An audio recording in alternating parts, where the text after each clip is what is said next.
Welcome to this edition of the Rhody Reporter. I'll be your host for the segment, Mark Zakaria. Like most other states, Rhode Island operates a comprehensive chain of group homes to appropriately house its least capable citizens.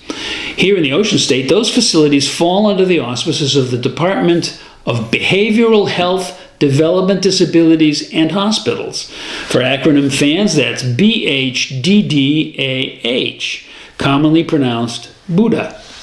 Unlike many other states, this one has been straining to live up to a 2014 consent decree that stipulates pay and working conditions for state workers employed as full-time caregivers. Called the Olmstead Decree, it mandates that Little Rhody live up to the civil rights terms of the Americans with Disabilities Act, or ADA, by providing adequate support staff to disabled clients and at wages higher than are currently paid. You might wonder why there's even a question about a 7-year-old consent decree. The answer, of course, is noncompliance. Now, Chief Judge John J. McConnell Jr. of the U.S. District Court would like to know why no progress has been made towards that compliance. In a 9-page order issued March 11th of this year, His Honor went into pointed detail on what spending was required by the state's voluntary agreement to the decree. Well, then what happened?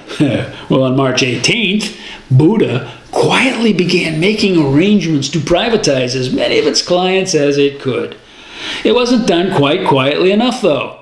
As soon as existing group home staff heard of the move, there was consternation in the ranks. Make no mistake.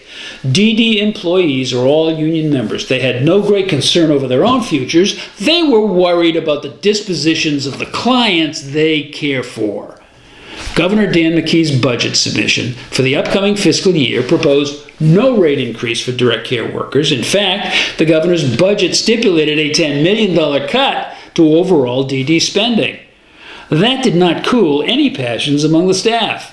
To be fair, the governor's budget for any fiscal year is generally considered dead on arrival at the General Assembly. The entire thing will be recomputed ahead of the hoped-for June enactment of the actual FY22 budget. Down at the group home level, though, most staffers didn't understand that part of the state's annual budget dance.